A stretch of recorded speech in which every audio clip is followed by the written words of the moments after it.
Open Mind Storytime with Enchanted Circle Theater.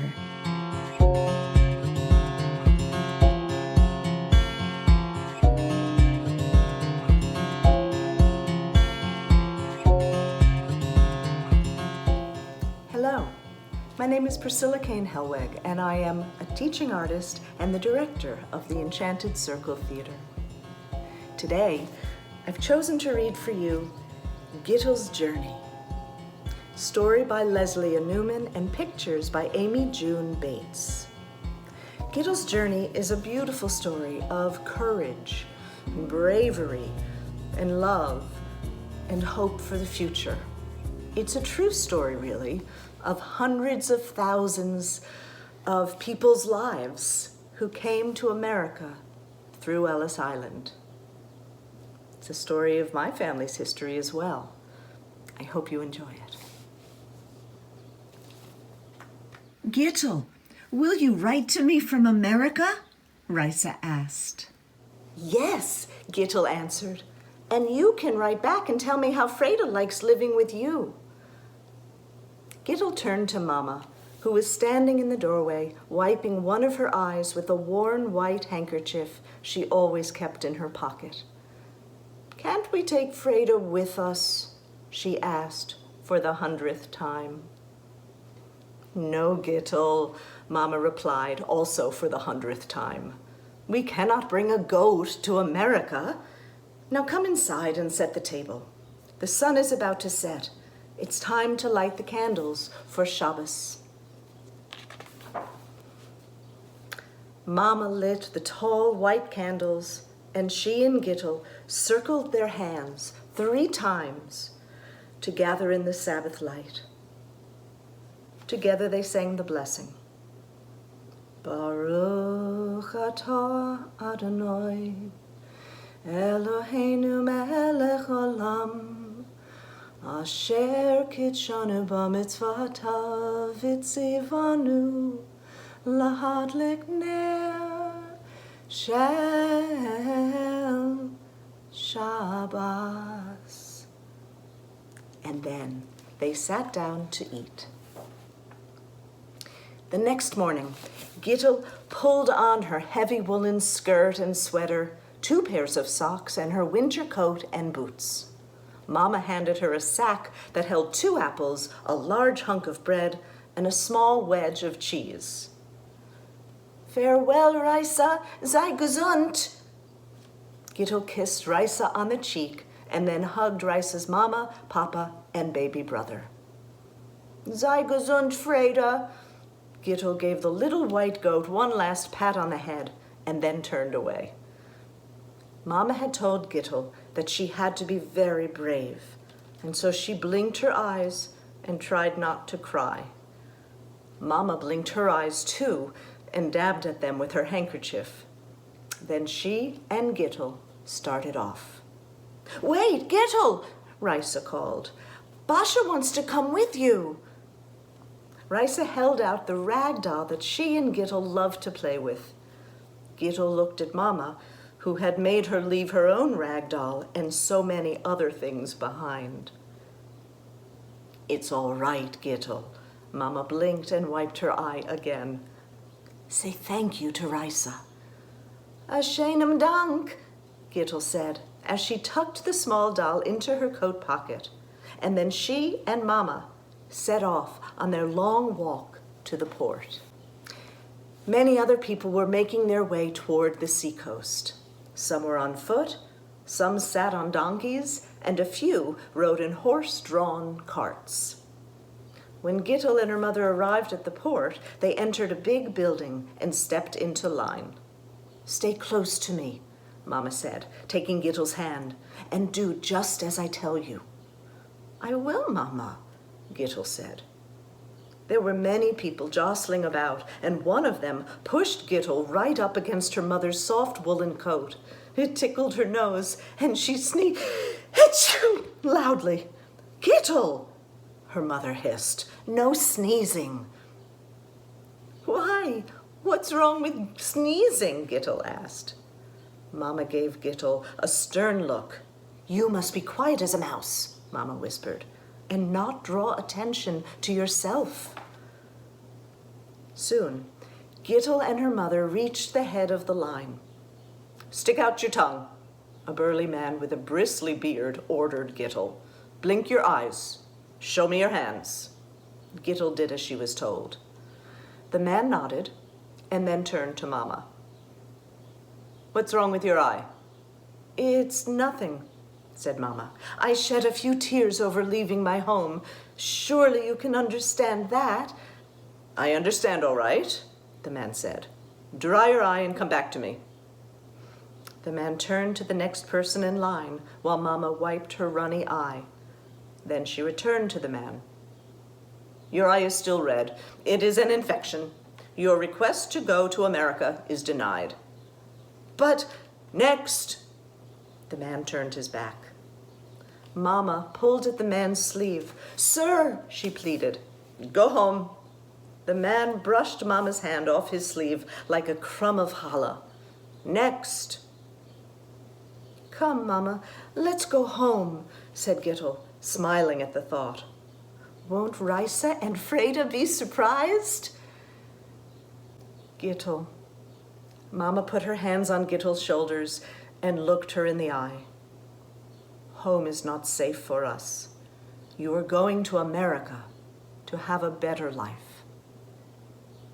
"By myself?" Gittel's voice came out in a squeak. She was only 9 years old. How could she go to America without Mama? "You must be very brave, Gittel. Take this." Mama handed her a small cloth bundle. "My Shabbos candlesticks are wrapped inside. Be careful not to lose them. And here's your ticket. And this." Mama handed Gittel a folded piece of paper. "This is my cousin's name and address. Do not lose this paper. When you get to America, show it to an immigration officer. He will help you find my cousin. Mendel is expecting us. He will welcome you." "But, Mama," Shana Mädel, no crying. Mama held up a finger. "Do you want your eye to be infected like mine? Then you won't be able to go either." "I don't want to go. I want to stay here with you." "Shah," Mama said again, folding Gittel's hand around a piece of paper. "This is God's plan. God will take care of you." Gittel stepped into line. The ship was so big it made Gittel feel very, very small.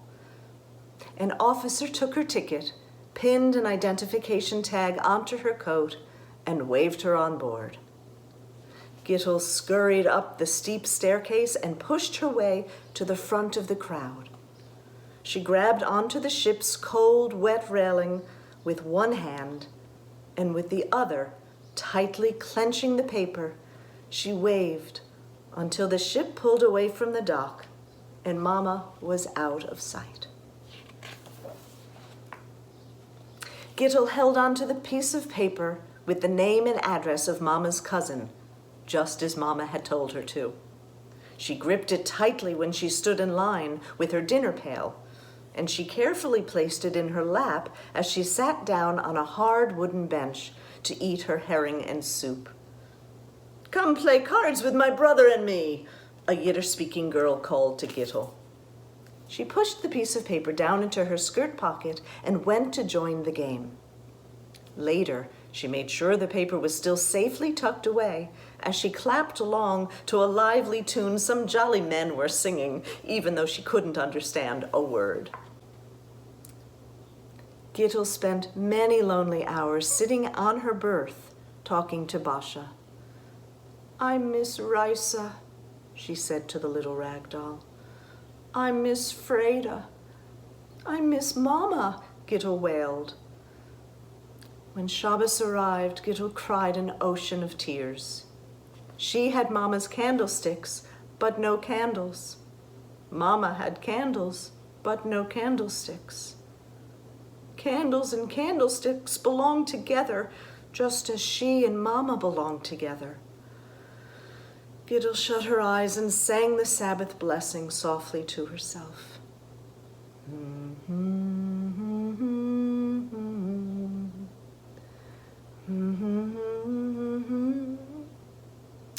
It only made her feel worse. The journey continued, and Gittel continued holding on to her piece of paper. She slid it under her pillow at night as she lay on her scratchy straw mattress, longing for Mama to sing her a lullaby. And she squeezed it during the day as she sat on her metal berth, worrying about her new life in America. What if Mama's cousin Mendel doesn't like me? Gittel asked Basha. What if my new teacher doesn't like me? What if English is too hard to learn? What if I never see Mama again? Gittel stared into Basha's shiny black button eyes, looking for answers. But Basha had no reply.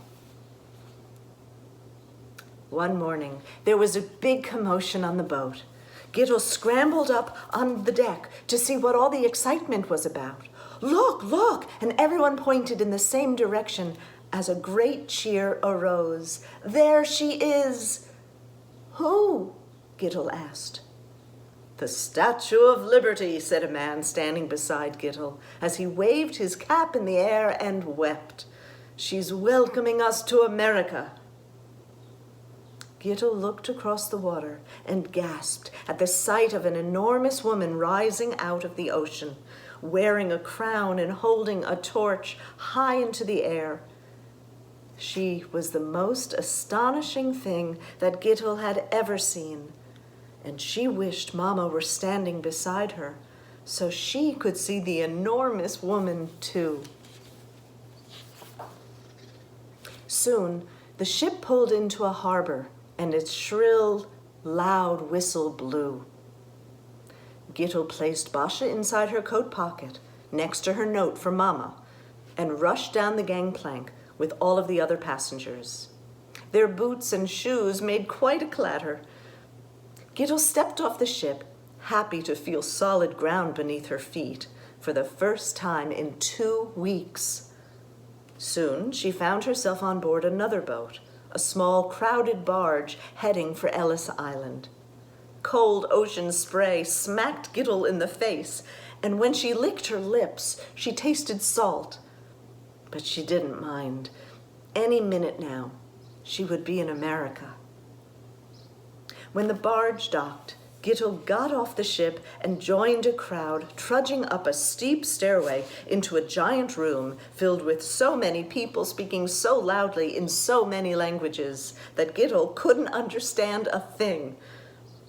At the top of the stairs, a doctor hastily looked her over and quickly waved her through. Gittel waited in a long line until finally she stood before a man wearing thick glasses. He sat on a tall chair, scowling down at her and barking sharp, unfamiliar words. She wanted to run away, but Mama had told her to be brave.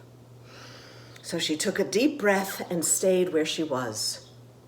The man shouted again, and then another man stepped over, glanced at the identification tag pinned to her coat, and spoke.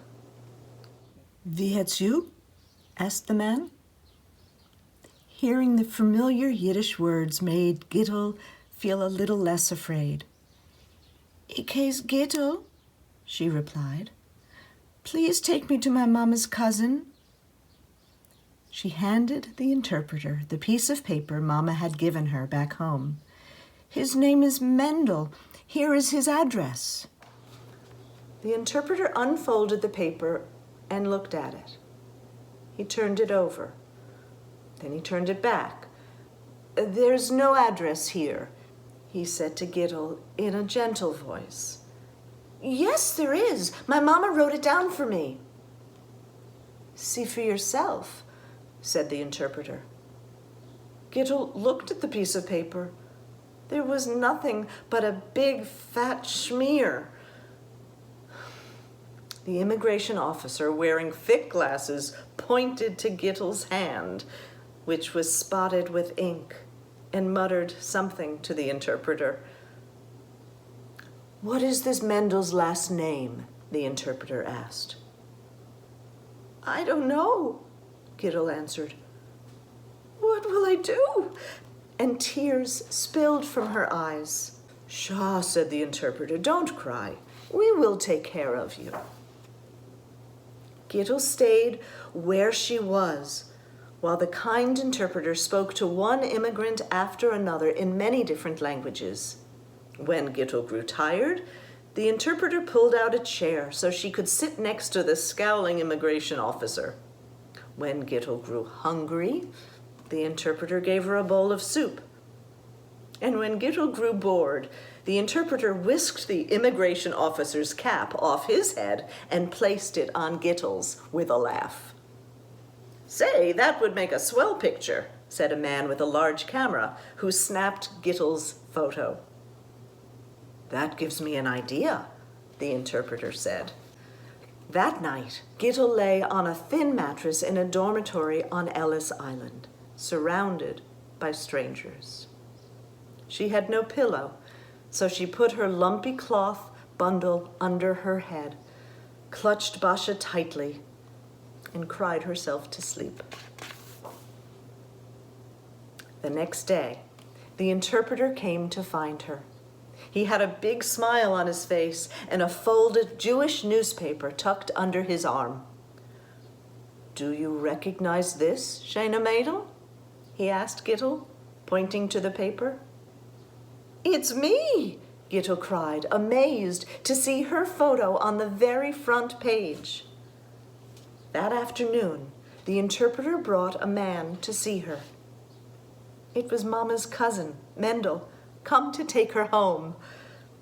"I saw you in the paper and I recognized you right away," Mendel said to her. "You look just like your mama." Uncle Mendel sent Mama the newspaper so she could see how famous Gittle had become. He helped Gittle write a letter to Reisa, too. Months passed before Gittle received a letter back from Mama. "My eye is all healed," Mama wrote. "I will see you very soon."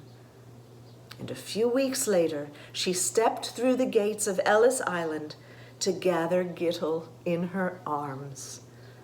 "Come, Mama!" Gittle kissed Mama's cheek and stepped back and took her by the hand. "Let's go home. The sun is about to set, and it's time to light the candles for Shabbos." Thank you for joining us today. I hope you enjoyed Gittle's journey. And from all of us at Enchanted Circle, I hope you'll join us another time for Open Mind Storytime. Thank you.